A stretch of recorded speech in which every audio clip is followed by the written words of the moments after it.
por estar en la radio, bienvenido. Muchas gracias por invitar, un orgullo. Bueno, no se te fue el acento español. Mira, cuando voy por el mundo, me dicen, ¿vos sos argentino? Sí. Llego a Ezeiza, vengo de visitar a mi familia, no abrí la boca y me dicen, gallego, ¿necesitas un taxi? Digo, no abrí la boca todavía, pero bueno. Pero a uno le pasa, yo no sé, a mí me pasa que a veces, sobre todo en Latinoamérica, con el empleo del tú en lugar del voceo nuestro, casi como se adaptara a uno como rompiendo una barrera para acercarse en la charla al otro, ¿no? Interpretando que a lo mejor no comprende del todo la lunfardía, los argots nuestros, pareciera que es casi razonable. ¿Y la vocación dónde viene? ¿Viene de Málaga, Cuesta? Sí, la de cura, digamos. Uh-huh. Y yo digo que sí, viene de allá. De hecho, yo vine de seminarista. El último año de la teología la estudié acá. Y me vine porque yo ya no aguantaba más, vivía medio en el monte, algo así como monje, y yo no nací para monje, nací para, por lo menos la vocación la sentí para compartir la vida con la gente, y por eso me quería venir. ¿Eso porque era una orden determinada que...? No, yo creo que tiene que ver la historia de la familia. A ver, yo era de clase media, no para arriba, en clase media. 6 hermanos, mi viejo, mi abuelo era anarquista, toda mi familia, todos mis tíos, sastres, casi sin poder estudiar. Mi padre, por ser el último, fue el único que pudo estudiar en la casa, y el único que pudo tener una posición un poquito mejor económicamente. Y lo que sí yo aprendí de mi viejo es que él había recibido mucho de sus hermanos, y entonces cuando él estaba bien, él digamos, siempre tuvo la casa abierta, ¿no? Familia católica practicante. Y una cosa que acá me hace gracia, pero en España yo formé mucho tiempo parte de los Scouts, y a mí los Scouts me abrieron la cabeza. La primera vez que yo escuché hablar de las Malvinas y decir, esa es una guerra para que un dictador se mantenga en el poder, fue por los dirigentes que yo tuve en los Scouts. Entonces ahí, que la vida era servicio, que la vida tenía sentido si la entregabas. Bueno, todo eso se mezcló, y sí que yo dije, bueno, yo quiero ser cura para no solo trabajar, sino vivir con los más pobres. Y la Argentina es un accidente, es una elección, ¿cómo termina siendo tu lugar? Hoy sí. Hoy es una elección. De hecho yo soy argentino, y digo, a veces hago broma diciendo, soy más argentino que ustedes porque nacieron, yo porque lo elegí, claro, ¿no? Pero en realidad fue un accidente, porque yo era de una congregación religiosa, de los dominicos, había entrado ahí porque me dijeron, vos vas a poder llevar esto que querés, vivir con los más pobres, con los dominicos. Mi tío era dominico, bueno, por eso entré, y venían curas españoles y no españoles de Centroamérica y de Sudamérica, y nos contaban sus batallitas, ¿no? Estábamos en el año más o menos, yo vine acá en el 87, así que el 82, 83, 84, por esos años, y a mí me empezó a picar, yo quería ir a Centroamérica. Era, bueno, la época de la guerrilla ya había medio terminado, pero seguía existiendo mucho. Y a mí me llamaba la atención Guatemala, no sé, un poco por lo que uno te contaba. Desde el lugar de España donde yo estaba, de los dominicos, ayudaban Centroamérica y Sudamérica. Cuando finalmente me dan el permiso para que me venga, ya nos ayudaba más a Centroamérica. Dicen, ¿queréis ir a la Argentina? Vamos a la Argentina. ¿Y dónde caíste aquí en la Argentina por primera vez? Bueno, ya me lo habían dicho, no era un lugar pobre, sí, era Caballito, una casa en Caballito, no era iglesia, no era una parroquia, una casa que se dedicaba a la formación.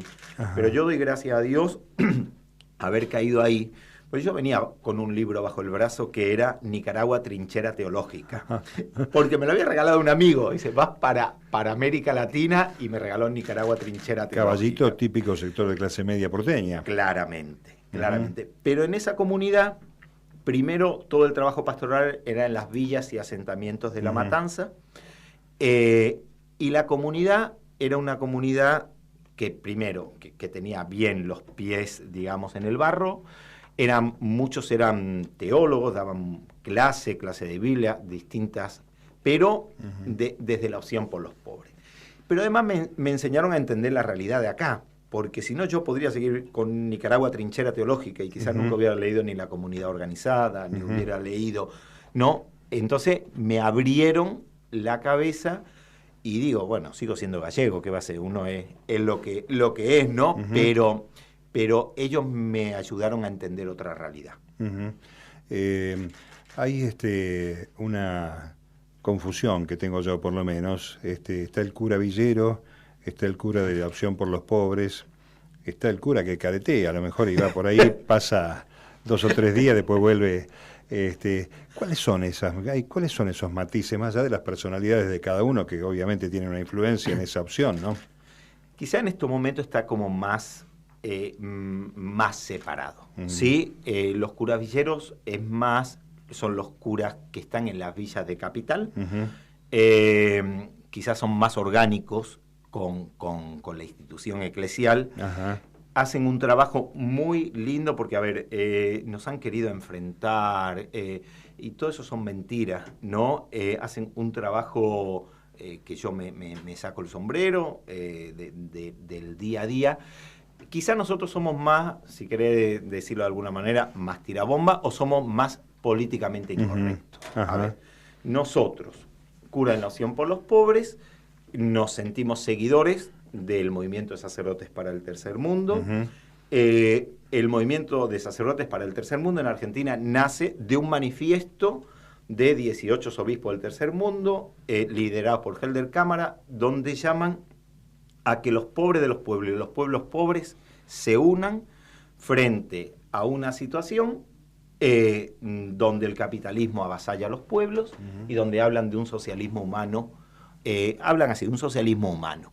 A mí no me gusta decir un socialismo cristiano, porque si decís cristiano ya parece que es de un socialismo humano hablan. De ahí nace el movimiento de sacerdotes para el tercer mundo, con una orientación clara, y formaba muy parte de ellos hacer comunicados públicos. Nosotros nos sentimos herederos del movimiento del tercer mundo, y también una característica nuestra, cuando pensamos que tenemos que decir algo, lo decimos. Y somos, si querés, más críticos con la institución eclesial también, ¿no? Nosotros decimos claramente, acá no hubo una dictadura cívico-militar, hubo una dictadura cívico-eclesiástico, empresarial y militar. Y lo decimos y criticamos mucho a nuestra propia iglesia. Durante mucho tiempo, muchos curas villeros formaron parte del grupo de curas en la acción por los pobres. En estos momentos no, pero a ver, Richardelli,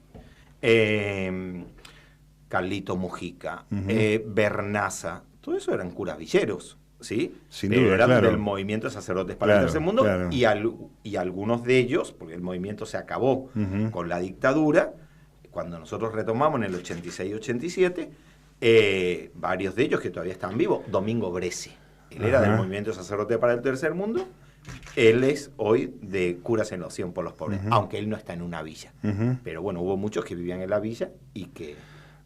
Francisco, hay una visión de cierta picardía, si tomamos el término medio pedestre, pero de la iglesia, de que tiene puesto un soldado en cada sector, y eso le ha dado sobrevida de más de 2000 años, ¿no? Hay cierto grado de hipocresía en algunos aspectos. A mí un obispo, que no voy a decir su nombre, me dijo que estaba más cerca de la gente poderosa y la que tenía dinero, porque era la que estaba más cerca de cometer algún error o incurrir en un pecado como para justificarlo. De manera que yo veo que hay discursos para todos los tamaños, ¿no? Como calzado, como ¿cuál es en este momento tu visión? Porque para colmo tenemos un papa argentino, que ya los opositores, además hay opositores al papa en la Argentina que le dicen que es peronista, que qué sé yo. ¿Cuál es la modificación que se ha producido a tu juicio de esa visión del acercamiento a los ricos porque están cerca del pecado, y de esta etapa de la iglesia con este papa? A ver, en A ver, primero somos una multinacional, ¿sí? Una multinacional, eso está claro, tenemos una sede en cada esquinita, y dentro de esta multinacional hay de todos los pelajes, ¿sí? Desde la extrema derecha a la extrema izquierda, si se quiere. Otra cosa es el mensaje de Jesús, como yo lo entiendo, ¿sí? Y a ver, me parece que el que agarra el Evangelio, creyente o no creyente, ¿sí? Antes le dije o te dije que mi abuelo era anarquista.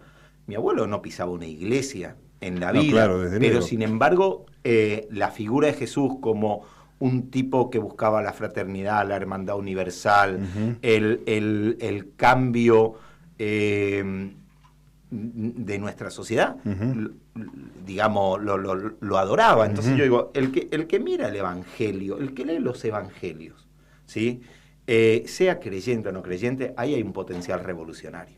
Ahora, toda institución también se anquilosa. A Jesús lo mató el poder religioso, ¿sí? Él era judío y lo mató el poder religioso judío porque dijo, muchachos, nos dedicamos a poner normas, leyes, cargas a la gente, no mueven un dedo, así no es Dios. Bueno, estoy seguro, hoy volvemos a crucificar a Jesús con lo mismo, ¿no? Este año de la misericordia, hoy mi sobrina me manda, Tito, necesito que me respondas estas preguntas. ¿Por qué que me hicieron en la escuela, esto desde España? ¿Por qué es para ti importante el año de la misericordia? Y me puse a pensar, porque nuestra iglesia se convirtió en leyes, en normas, en cumplir esto, en cumplir lo otro, y si no está fuera, y así no es Dios. Por lo menos a mi forma de ver, el Dios que nos muestra Jesús, ¿no? Siempre en la iglesia hubo los que estuvieron cercanos a los pobres, ¿sí? Uno escucha Madre Teresa de Calcuta y piensa gente comprometida con los pobres. Los curas Villeros, gente comprometida con los pobres. San Francisco de Asís, alguien comprometido con los pobres. Pero no se daba un paso, que eso lo trajo la teología de la liberación, que es preguntarnos por qué hay pobres, ¿no? Claro. Preguntarnos por qué hay pobres, porque la Madre Teresa de Calcuta, también me quito el sombrero, pero ella cuidaba del efecto, de el pobre que estaba tirado en la calle. Pero lo que nos decía Helder Cámara, el que hizo, o el que congregó ese manifiesto de los obispos del tercer mundo, decía, si yo doy pan a un pobre, me llaman santo. Si pregunto por qué no tienen pan, me llaman comunista. ¿Sí? Claro. Pero lo que uno se tiene que preguntar es por qué no tienen pan. Y eso es lo que hoy me parece a mí que Francisco, a ver, los curas de oración por los pobres no somos papistas, para nada. Sí, sí. Teníamos muchas diferencias con Bergoglio, pero la verdad, hoy Francisco nos está callando la boca en muchas cosas y ahora ya no sé si Bergoglio es Francisco, si no lo es, no me interesa. Hoy, Francisco lo que está diciendo es que nos tenemos que preguntar por qué hay pobres y que hay un sistema, él está diciendo, hay un sistema económico, un sistema financiero que los genera y que esa economía neoliberal, como uno quiera llamarlo, mata. Por eso también muchos que antes lo aplaudían hoy se rasgan la vestidura, porque son los que están generando pobres. Es que hay como una intención de acompañar a aquel que está cerca del pobre, pero de tratar de desterrar de la faz de la tierra a aquel que trata de que el pobre cambie su situación, ¿no? Yo estoy pensando en Milagro Sala, por ejemplo, como uno de los ejemplos más claros, ¿no? De que lo que estigmatizan de ella es haberle dado herramientas para salir de la condición de pobre o tratar de mejorar esa situación. Esto es un problema mundial, no es solamente de nuestra patria grande, como me gusta decir a mí, ¿no? Está en el mundo esta situación, está con los refugiados, está en distintos lugares. Bueno, ¿por qué Bergoglio? Complicaciones con Bergoglio y Francisco como una suerte de transformación. ¿Será que ver la cuestión más universalista desde el lugar del Vaticano hizo que cambiaran una actitud o proyectaran una nueva personalidad en el mando de la Iglesia? La verdad que yo tanto no sé. Sí, uno lo veía un poco como el jefe de la oposición acá, pero después yo empecé a pensar sí, porque la verdad si uno agarraba quizás lo que decía en un lugar o lo que decía en otro, a lo mejor este poquito le tocaba al gobierno anterior, pero todo lo demás le tocaba. Lo que pasa que también con nuestros medios de comunicación dominantes, hegemónicos, te sacan una frasecita de contexto y o aunque esa frasecita ni siquiera saca de contexto, pero no esté dirigido a, pero ellos te dicen que está dirigido a. Entonces llegó un momento en que cualquier cosa que decía Francisco o Bergoglio en ese momento, hasta yo lo leía como que era un ataque a Néstor y a Cristina, ¿no? A ver, claramente había una mala relación. ¿Por qué cambió?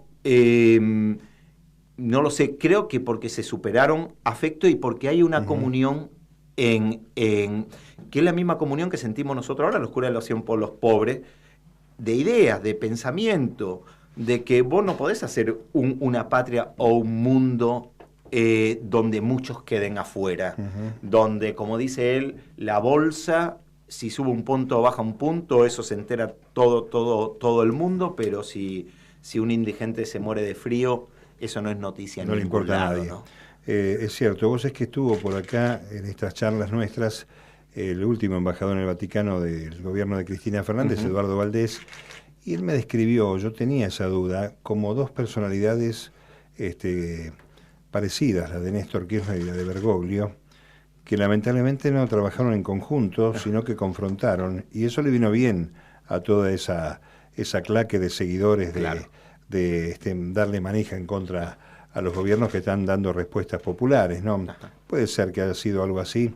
De todas maneras, me parece que es bueno, y para los pacatos del mundo, algunas acciones del Papa Francisco constituyen una verdadera revolución, ¿no? Para nosotros más o menos tan atenuadas esas cosas, porque, o no sé, porque uno ve el trabajo de ustedes, el vínculo que tienen con los medios y con la gente, porque no se han callado nada los curas por los pobres. Parece que eso le da una traducción más feliz, ¿no? A la transmisión evangélica, pero además con la fe puesta con los pies en la tierra, ¿no? A ver, una cosita. Esto me lo contó el vicegobernador, y creo que uno ya lo puede decir, no era secreto de confesión. El vicegobernador, que fue el que llevó adelante la ley de medios, Mariotto, me dice, yo fui a verle a Bergoglio, ¿sí? Cuando era Bergoglio, y le llevé la ley de medios. Y él le dijo, la voy a leer atentamente. A los 15 días volvió y estaba toda subrayada, toda subrayada. Y Mariotto se asustó. Dice, no sé cómo le habrá dicho, monseñor, cardenal, todo esto es lo que no le gusta. No, todo esto es lo que me gusta. Es decir, que había una comunión de ideas, más allá de que quizás no se entendieron. Yo creo que después llegaron a entenderse y tal.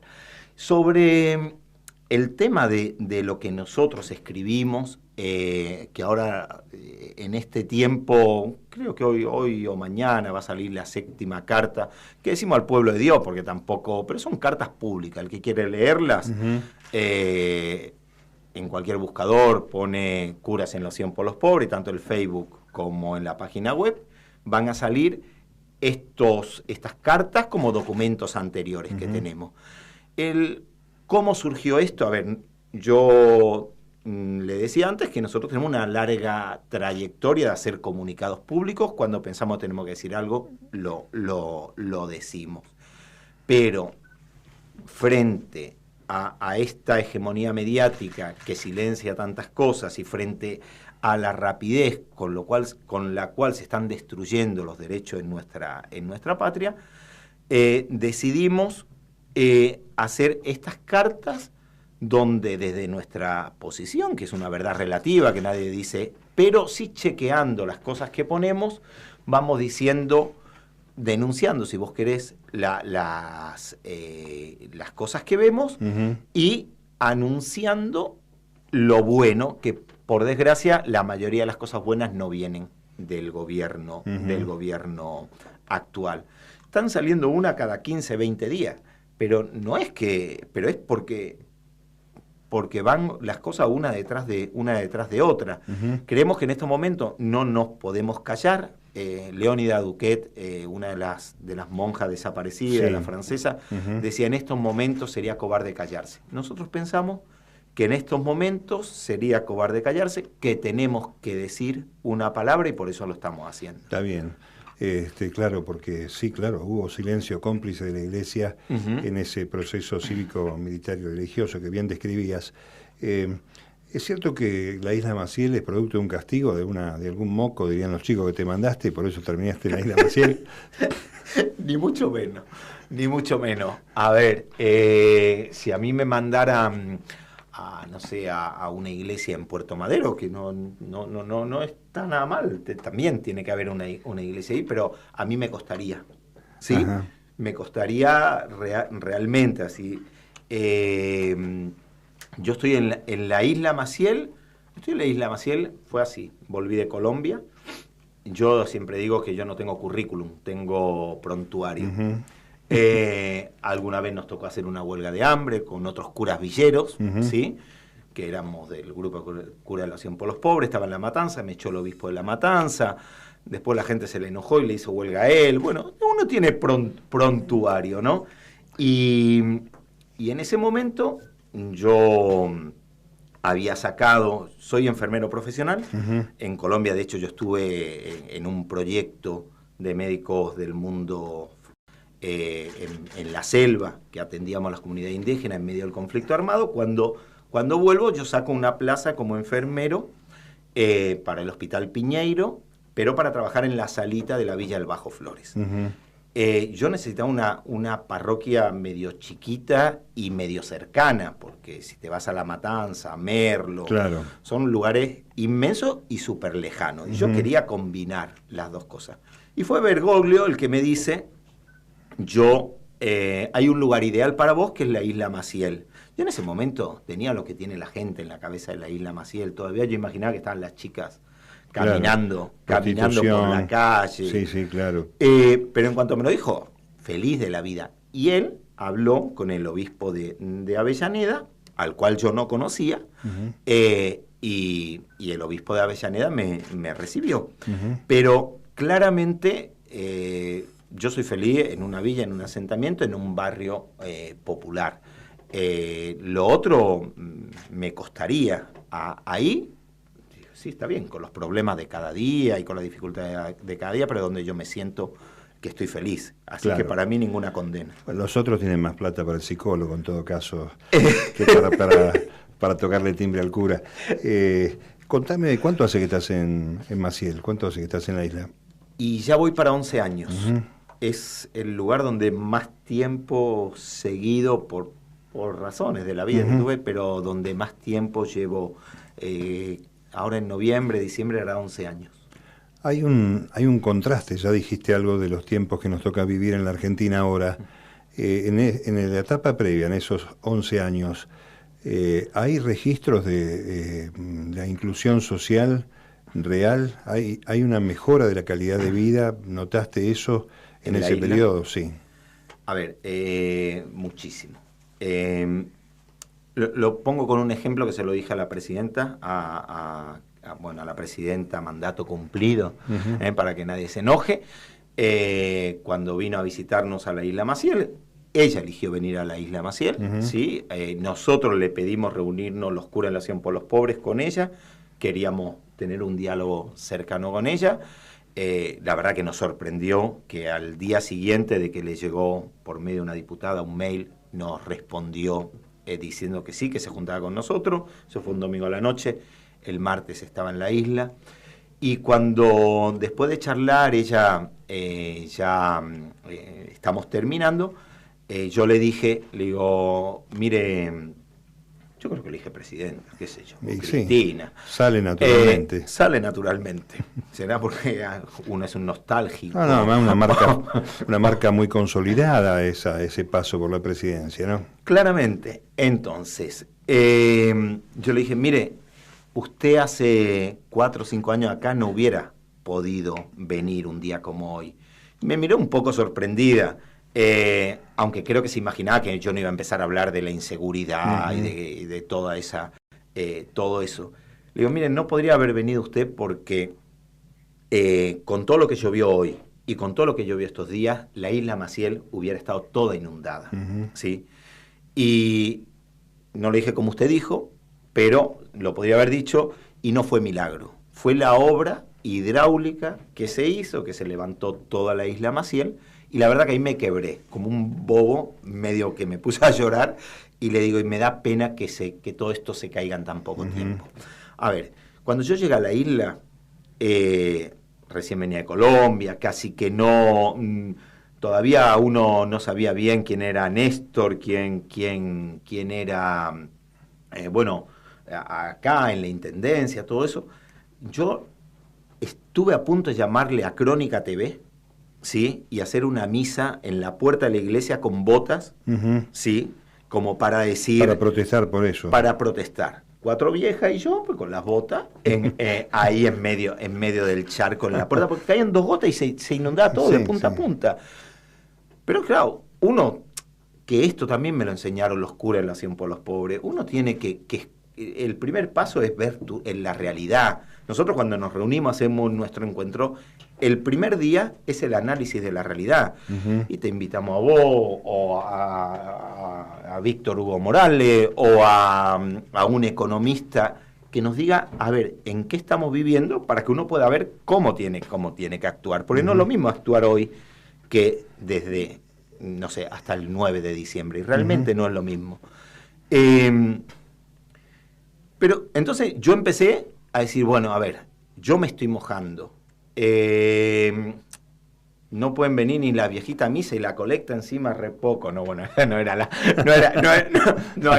la razón. Pero empecé a ver que había un discurso distinto y que había cosas distintas. A ver, que un presidente al poco de asumir se vaya a arreglar un problema de maestros que no cobran hace un montón de tiempo y qué sé yo, bueno, vamos a tener un poco de paciencia.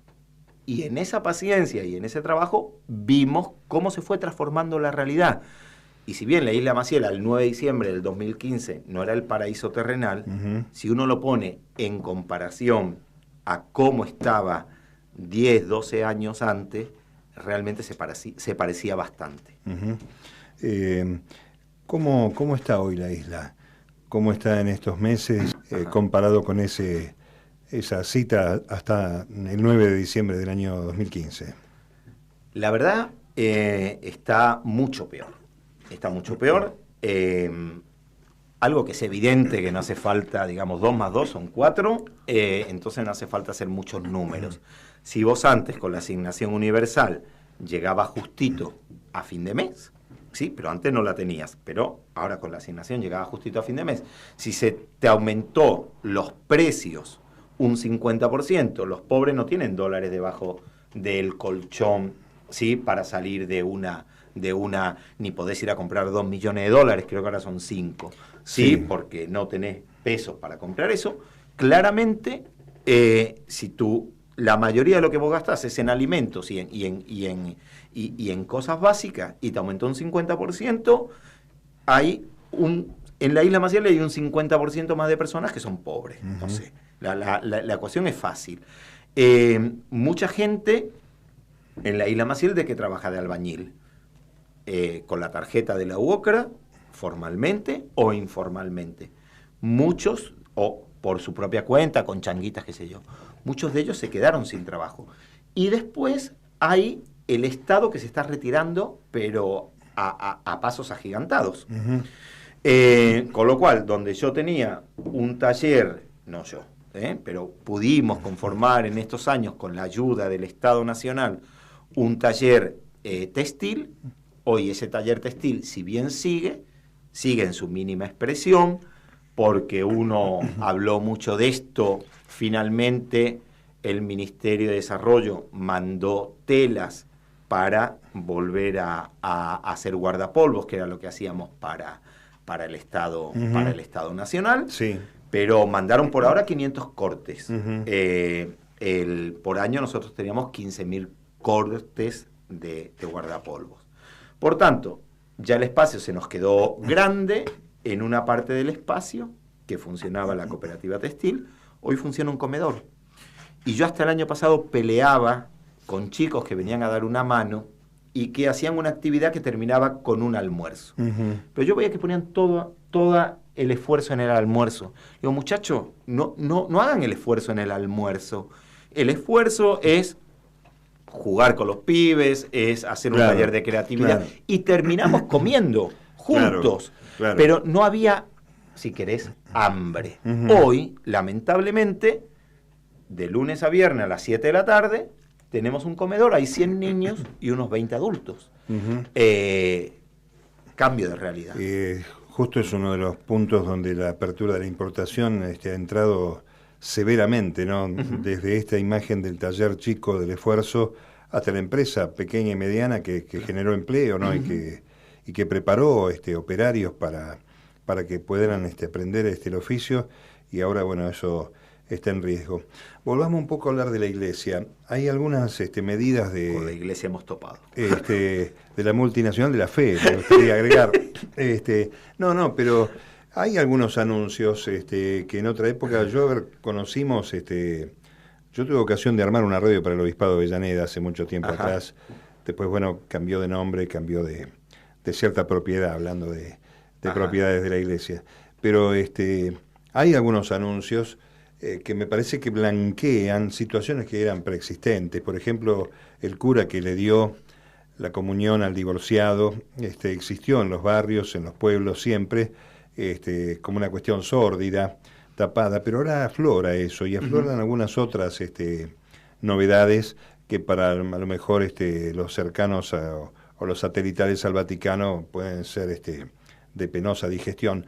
¿Qué le falta a esa iglesia desde la concepción tuya o de la opción por los pobres? ¿Qué le falta para terminar de traducir en verdad todo eso que fue oscuro, sórdido, de la vida, de la cuestión personal de los actores de la iglesia? A ver, para mí faltan dos cosas. Dos cosas, pueden faltar miles, pero una, que si bien Francisco está dando gestos muy claros de muchas cosas, todavía eso no se conformó en estructuras. Entonces, ¿qué tenemos el riesgo? Francisco no va a durar toda la vida, porque nadie dura, uno dura toda su vida, pero llega un momento que se termina la vida de uno. Entonces, sí, esta, digamos, como apertura, después no se plasma en estructura, el que venga después puede darle la vuelta y que vuelva todo a lo mismo. Hay una comisión vaticana de 8 cardenales, hecho hace 4 años ya, como para reformar las finanzas del Vaticano. Todavía no tenemos nada concreto. Entonces, que pueda pasar a una cuestión estructural, ¿sí? Para esos cambios perduren. Eso por un lado. Por otro lado también, venimos de muchos años de conservadurismo dentro de la iglesia, y la mayoría de los seminaristas y miembros de la iglesia formados en este tiempo también vienen de una visión bastante conservadora. Claro. Entonces tiene que calar este nuevo, digamos, mensaje, y tiene que empezar calando por nosotros. Los 2 escritos del Papa Francisco, la Laudato Si, sobre el medio ambiente, la anterior, la alegría del Evangelio, tiene mucha fuerza. El discurso a los movimientos sociales en Bolivia tiene una fuerza impresionante. Pero los primeros que tenemos que estudiarla somos nosotros. Si yo sigo nada más que estudiando cómo hacer mejor la pastoral juvenil o la pastoral vocacional, estudiemos estas cosas y empecemos a ponerla en práctica en la formación en nuestros seminarios, etcétera, etcétera. Hay gente de guita que va a la isla a dar una mano a la iglesia con la idea de a lo mejor expiar algún pecado, porque hay como una concepción así, ¿no? De que son muy mal nacidos, pero como van los domingos a misa, hacen borrón y cuenta nueva y seguimos, ¿no? Hay un dicho buenísimo de un refrán español que dice: aquí yace Juan de Robles, de caridad sin igual, que hizo este gran hospital, pero primero hizo los pobres. Entonces, eso existe mucho, existe en todos lados, pero además porque creo que existe esto. No damos el siguiente paso, no basta con que yo ayude a los pobres. Tengo que preguntarme por qué hay pobres, y en eso decía Mujica, clarito, decía, no es que los ricos ayuden a los pobres, es que los pobres dejen de ser pobres. Y la única manera que yo conozco, decía Mujica, para que los pobres dejen de ser pobres es que los ricos dejen de ser ricos. En la puerta del convento, en nuestros salones parroquiales, hay una foto de Mujica que dice: la misión del sacerdote es anunciar la buena noticia a los pobres y me olvidé, pero bueno, más o menos esto, y que los ricos dejen de ser ricos. Eso es lo que dice. Así que el que entra a nuestros salones ya sabe cómo pensamos. En estos tiempos me peleé con algunas personas que con buena intención vienen a dar una mano, ¿sí? Pero cuando se polarizan las cosas, a mí no me gusta decir grieta, porque la grieta además la armaron ellos, ¿sí? Pero cuando se polarizan las cosas, porque tenés que tomar posición, a veces cuando vos intentás con respeto, porque a ver, todos somos tan hijos de Dios, todos somos igual de seres humanos, pero con respeto decir, mira, no basta con esto, o el neoliberalismo y el cristianismo no van de la mano. Quizá alguno se puede decir, entonces, como que uno le está criticando a la persona. No está criticando a la persona, pero sí está intentando que vea algo más. Y eso le pasó a Jesús. A ver, a Jesús había un joven rico, dice que tenía mucha plata y que cumplía todos los mandamientos. Y le dice, le dice primero, yo quiero ir al cielo. Y le dice Jesús, bueno, cumplí los mandamientos. No, eso yo lo hago desde hace tiempo. Pero lo que quiero es seguirte a vos. ¿Vos querés seguirme a mí? Vende lo que tienes, dáselo a los pobres y después me seguís. Dice que el joven rico tenía tanta riqueza, no dice que era joven, pero que era rico. Tenía tanta riqueza que se fue triste, pero que no pudo seguirlo. A veces te puede ir triste, a veces te enojas. Pero en estos momentos uno tiene que decir, a ver, flaco, ¿de qué lado estás? ¿Del lado de la inclusión, de la exclusión? ¿Vos apostás a un modelo donde es todo fruto de tu esfuerzo, lo cual es mentira, porque hay unos que salen 60 kilómetros más atrás? ¿O tu vida es solamente dar un poquito de lo que te sobra, o buscamos otra cosa? Está el tema de la culpa, ¿no? Metido mucho en la concepción de la iglesia con la que crecimos muchos de nosotros. Es muy difícil eso, sacárselo de la cabeza a una sociedad que además está muy influenciada por esta cuestión de la realización individual. Somos todos exitosos y nos han cercado la visión de tal modo que no vemos que poder ser exitoso si le va bien a todos los demás, porque pareciera que es una verdad de perogrullo, pero está bien oculta, está bien subalternizada. Ahora, lo dijimos muy por encima, pero se produce una reaparición por obra y gracia de un juez que se llama Bonadío, que creo que debe querer decir a la buena de Dios, Bonadío, ¿no? Una cosa así en el... No sé, nunca me preocupé por pero no lo había pensado, pero la verdad capaz que algo debe de eso estar a la buena de Dios, pero no sé de qué Dios. Sí. Del mercado, por ahí, que algunos claro, el Dios mamón, el Dios del mercado, el Dios dinero. Pero bueno, hay una reaparición del liderazgo natural de Cristina Fernández de Kirchner, es un doble mandato presidencial, y esta decisión de bajar a verlos a ustedes, nada menos que en tu iglesia, ¿no? Porque fue en tu casa. Sí, la verdad que por eso es aceptable y hasta además respetabilísima esa lágrima de la emoción. ¿Qué señal deja este regreso? Hay mucha gente que está esperanzada en un retorno político. A lo mejor hasta ni siquiera es necesario, es secundario.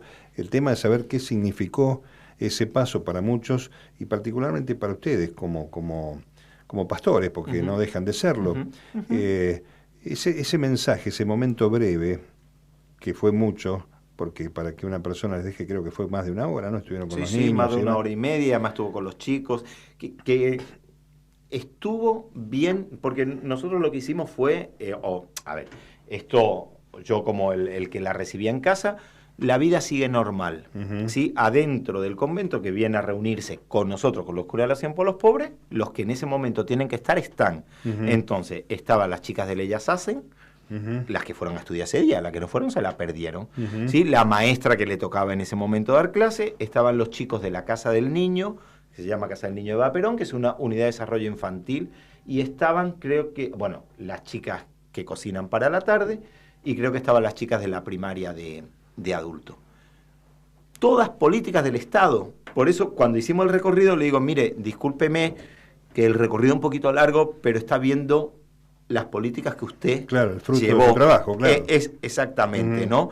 Y no, no hay nada acá preparado, sino, es más, las chicas de Ellas Hacen no sabía que venían Cristina hasta 5 minutos antes, ¿no? Tanto que la profesora fue la única que se fue antes, cuando todas la esperaban para que saliera Cristina, ella se fue antes porque quería contárselo a su familia, ¿no? Dice, soy la única, después lo contaba ella, que se fue antes porque ella quería contar esto. Perdón, me preguntabas por... ¿Qué mensaje deja esa visita? ¿Qué herramientas renovadas tal vez pueda dejar? Yo...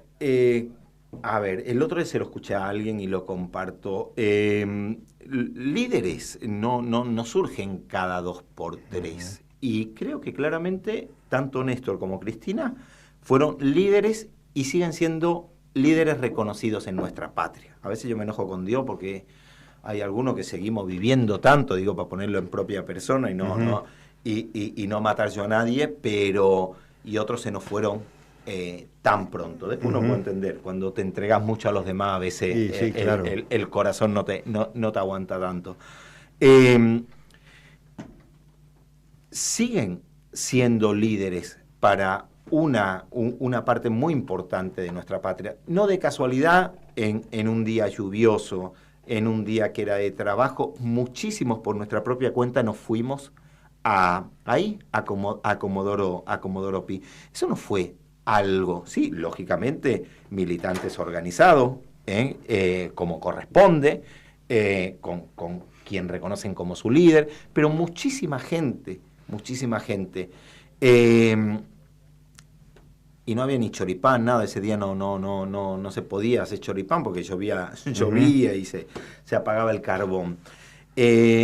A ver, yo creo que hoy buena parte de nuestra patria sigue viendo en Cristina un líder que aglutina y que marca rumbo. Yo no entro en digamos, en lo más pequeño o político, porque no lo sé, porque yo no sé hilar fino políticamente. No la interna partidaria. Sí, digamos, pero no, ni siquiera interna, digo de mala manera la palabra interna, sino de que yo no conozco tanto. Ahora, si nosotros nos quisimos reunir con ella, nos llamó, la escuchamos, a los que pudimos ir y otros lo escucharon desde su casa, lo del Frente Ciudadano. Queríamos claramente decirle, a ver, nosotros queremos colaborar con ese Frente Ciudadano, porque claramente vemos que con sus aciertos, con sus errores, hasta el 9 de diciembre hubo un proyecto de inclusión y después el 10 de diciembre empezó un proyecto de exclusión. Nosotros dentro del grupo de Cura de la Oración por los Pobres hay kirchnerista, antikirchnerista, más o menos kirchnerista, digo, no somos un grupo homogéneo, lo que sí vemos, ¿sí? Y ni siquiera creo que todos hayamos votado a la fórmula de Scioli.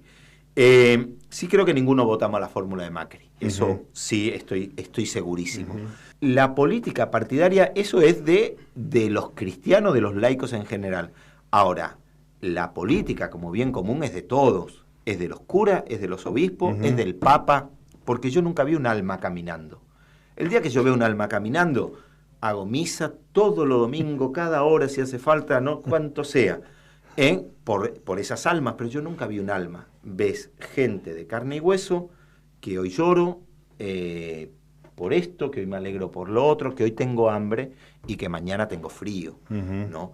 Desde ahí nosotros nos posicionamos y desde ahí también claramente era con la palabra política en grande, era el pedirle reunirnos con Cristina, es un posicionamiento político, claramente. Es decir, mire, nosotros reconocemos en usted una persona que, con esta amplitud que le decía antes, y que con sus aciertos y sus errores, como cualquier ser humano, pero trabajó por la inclusión. Trabajó porque en nuestra patria no haya pobres. Y nosotros nos llamamos cura en la acción por los pobres, porque queremos que no haya un solo pobre en nuestra patria. Mucha gente no lo sabe, pero nosotros le escribimos una carta abierta a Cristina, que se la entregamos ese día, cuando ella dejó cuando dejó el gobierno. Y le dijimos, mire, le agradecemos desde el corazón lo que usted hizo por los pobres de nuestra patria. Así que desde ahí, yo personalmente la veo como...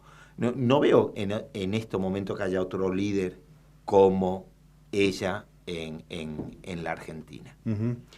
Hay una suerte de mapa donde trabaja el grupo de curas, porque nosotros tenemos cerca de Isla Maciel, estamos acá en Avellaneda. ¿Cuáles son los centros que a tu juicio necesitan mucho esfuerzo en este momento? El grupo de curas de la acción por los pobres tampoco somos poquitos. Sí, eso iba a decir, no es muy numeroso, que digamos. No, ni mucho menos. Nosotros tenemos un mail, ¿sí? Un mail cerrado, digamos, de nosotros, que seremos unos 150, a lo mejor 200. Después tenemos un encuentro anual, que seremos entre 30 y 50. Tenemos ahora un grupo de WhatsApp, que le llamamos Decisiones Rápidas, porque tenés que definir de hoy a la tarde qué hacemos, si vamos a tal movilización, si vamos con el San Cayetano a la puerta del Ministerio de Trabajo, porque nos convocó tal gremio, grupo de muchachos que los echaron a la calle. Digo, yo ando paseando con el San Cayetano, no sabes cómo en este tiempo. Lo subimos en la moto en una bolsita y vamos. Por desgracia, ¿sí? Por desgracia. Me perdí. No, querido, te preguntaba cuáles son los lugares fuertes de trabajo que requieren mayor esfuerzo de ustedes. Este grupo que estamos, donde estamos, a ver, yo estoy en Avellaneda y formo parte del grupo, soy el único de Avellaneda. En Quilmes hay un grupito de unos 8 o 12, en La Rioja, donde estuvo Angelelli, hay un grupito, en Córdoba, pero después estamos dispersos, y no todo es que vivimos en villas, asentamientos o barrios populares. No, por eso te preguntaba, pregunto esto porque naturalmente vos me dijiste, acá hay una disciplina interna del movimiento de la Iglesia. Cuando te manda para acá, entonces Cardenal Bergoglio consulta al obispo, el obispo acepta, y entonces vos formás parte de los curas de la diócesis. Sí, claramente. ¿La relación con tus pares que no están en la opción por los pobres existe? ¿Es fluida? Sí, a ver, yo en cualquier diócesis se conforma, está el obispo, que está a cargo de todos los sacerdotes de ese lugar, espacio, que en nuestro caso es Avellaneda Lanús. Sí. Es decir, todos los curas que estamos en Avellaneda Lanús, nuestra cabeza es Rubén Frasia, que es nuestro obispo. Después nos dividimos por decanatos, vendrían a ser zonas. Yo formo parte de un decanato que incluye la catedral y que incluye el Doc Sud, fundamentalmente. Después hay otro decanato más allá, otro allá. Nosotros nos reunimos una vez al mes, después también tenemos otro tipo de encuentro. Yo... quizá ideológicamente con muchos tenga diferencias, igual uno intenta vivir la comunión, y tampoco yo me creo ni mejor ni peor que otro. Sí, puedo estar en desacuerdo, si bien todo el mundo sabe qué pienso, pero yo no voy a hacer proselitismo, ¿sí? Y sí, no voy a estar de acuerdo con algún cura de mi diócesis que hizo proselitismo a favor del PRO, pero sobre todo, primero porque no hay que hacer proselitismo, porque en la iglesia tiene que estar abierta a todo el mundo. Yo tengo que intentar iluminar desde la fe la realidad, pero otra cosa es que yo diga desde un púlpito, usted tiene que votar a a Scioli y no puede votar a... Yo puedo hacer lo que hice, pasar un texto de Saine que decía el neoliberalismo y el cristianismo son incompatibles. Después saca tus consecuencias. Y lo puse de Saine, pues si lo digo yo, nadie me da bola, pero Saine, un gran obispo, ya es distinto. Hubo un profesor de la UCA, me quería hacer un juicio. Yo le dije, mira, yo soy tan abogado como vos, si querés hacerme el juicio que te lo gano. ¿Sí? Así que, pero bueno. ¿Pero por qué? Porque yo creo que hay proyectos que van en contra del Evangelio. Entonces, no puedo defender ese proyecto. Está bien, son visiones. Si los podemos discutir, me gustaría poder discutirlo. Claro. No te miran con cierto desdén, con desprecio, por esa marca. No, yo creo que más bien hay ironías, hay ironías en algunas personas, en otros hay respeto, aunque quizás no lo compartan, y en otros puede haber este enojo tipo Grieta, de que si vos decís blanco te empiezan a tirar con cualquier cosa, no te dicen yegua porque sos varón, pero sí, es cierto eso, ¿no? Pero eso es lo mínimo, ¿sí? Lo mínimo. Desde una postura que uno puede respetarlo, menos el insulto. El insulto eso no va. Hablemos, vos podés tener tu posición y la mía. En ese sentido, todo bien. Es que se habla mucho de la unión, de la unidad, pero hay gente con la que uno realmente no quisiera estar unido, por lo que ha hecho, por lo que piensa y por cómo actúa, ¿no?, en la sociedad. Jesús dijo, amen a sus enemigos. Cuando está diciendo amen a sus enemigos, está diciendo vos tenés enemigos, ¿sí? Intentá luchar contra esa persona, pero no luches por odio. Luchá, si querés, por amor, intentar, pero tenés un enemigo. A ver, a mí, una persona que echa a la calle sin ningún justificativo, digo, echar a la calle siempre es feo, pero además, si vos echás a alguien de planta permanente, simplemente porque piensa distinto de vos, que no era ningún ñoqui, pues todos son sospechosos, pero bueno, ningún ñoqui, sino un tipo que trabajaba, planta permanente, uno sabe si eso de planta permanente, es para que está hecho en el Estado eso, para que si viene otro gobierno, no eche, tengas tu trabajo. Después, bueno, si no fuiste nunca a laburar, bueno, se hace un proceso, terminarás en tu trabajo. Pero una persona que en un cargo echa a 160 personas del ANSES que eran planta permanente, porque no piensa como vos, ese es mi enemigo, es mi enemigo, y yo tengo que luchar para que él cambie. Si yo pudiera hacerle, esto fue el otro día, fue el viernes, este muchacho que por ser gay fue discriminado, que está al frente de un sector del Ministerio de Desarrollo de la Nación en estos momentos, Pablo creo, Pedro, no sé qué. Bueno, Cristina Pedro Robles. Exactamente, sí. Pedro Robles. Lo recibió Cristina siendo ideológicamente de otro partido, pero lo recibió porque a él lo habían discriminado por su condición de ser gay. Lo recibió. Bueno, él hoy está discriminando porque echó a 25 pibes, ¿sí?, simplemente porque no piensan, no tienen su posición ideológica. Ahí, que fuimos con el San Cayetano, porque nos pidieron los pibes que fuéramos, que a pesar de haber sido echados, estaban con música, con fiesta. Y digo, la verdad, ustedes que estoicismo. No, qué jóvenes que son, realmente, porque yo estaría cortándome las venas. Yo le decía a este muchacho, digo, estoy seguro que lo va a escuchar, aunque no esté ahora acá. Papá me parece que había ido a Roma a ver al Papa, todos van a ver al Papa ahora. Digo, hermano, una de dos, si vos fuiste discriminado, ¿sí?, no discrimines. Entonces, si la orden no fue tuya, intentá reincorporarlo, pero si no podés, si tenés dignidad, renunciá. Te tenés que ir, claro. Y entonces, él es mi enemigo, pero no como persona, es mi enemigo por lo que está haciendo. Y en la medida que yo pueda, tengo que intentar cambiar esa situación. Volvamos a la cuestión personal. ¿Qué dejaste por ser cura? ¿Qué cosa abandonaste? ¿Abandonaste carrera? ¿Abandonaste amor? ¿Abandonaste qué cosa? A ver, yo no lo pongo desde el abandono, Ajá. porque la verdad estoy feliz en la vida. A ver, claramente no estoy de acuerdo en que los curas tengamos que ser célibes obligatoriamente. Si termina el celibato, ¿se desarma la iglesia?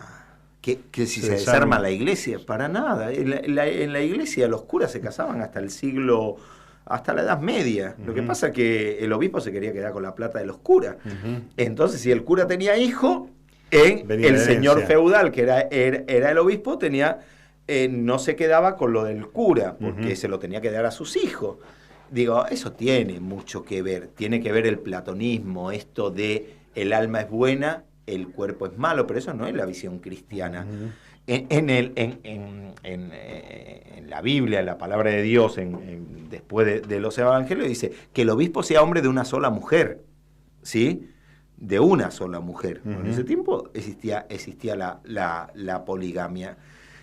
No, lo que pasa es que, claro, cambiar estructuras es muy difícil. En toda religión están los consagrados, los que, si quieren, lo dejan todo por un ideal, lo cual está bien. ¿Sí? A ver, Jesús no se casó, eso es histórico. No se casó en su época, que no se casara alguien. Era rarísimo. Pero eso en la religión católica son los religiosos que hacen voto de pobreza, castidad y obediencia. Algunos dicen, si esta es la pobreza que se ve, que será la castidad que no se ve. Pero bueno, eso ya es otro tema. Los curas no. Los curas ni siquiera hacen voto de castidad. Ahora se hace una promesa de celibato desde la Edad Media. Pero dentro de la propia Iglesia Católica, de otro rito, el rito oriental, los curas, hay curas casados. Es decir, eso no es un dogma, eso no es nada. Si yo digo que Jesús no es Dios que se hizo hombre, bueno, está bien. No soy cristiano porque eso forma parte de la fe cristiana. Ahora, si yo digo que los curas deberían, con libertad, el que quiera casarse, digo, tengo todo el derecho del mundo porque además no soy una secta, que tenemos que pensar todos así. No se acabaría el mundo, ni mucho menos. Hablo mucho, ¿verdad? Que dejé un poco la familia. A ver, hoy... ¿Volvés a España? ¿Tuviste oportunidad de volver? Sí.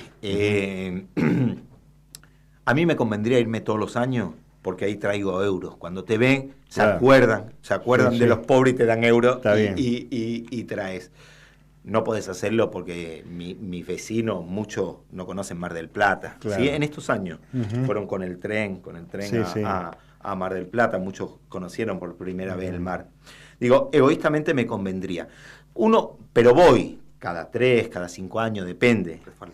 Lo que falta a veces es tiempo para quedarnos charlando un rato más largo, pero yo quiero agradecerte que hayas venido hasta la radio a compartir estos momentos. Un gusto y ojalá que esta radio y que esta UNDAP, tenga lo que tiene que tener, presupuesto, todo lo necesario para poder seguir dando educación ilustración, ¿no? Y para que nuestros chicos puedan acceder a la universidad que los de la Isla Maciel vienen a esta universidad. Efectivamente, ¿no? Ese es el logro más lindo que puede tener un lugar como este, saber que aquellos que pudieron terminar una etapa de la educación puedan acceder a la siguiente, ¿no? Y no tengan una limitación allí. Gracias. A ustedes. Abrazo.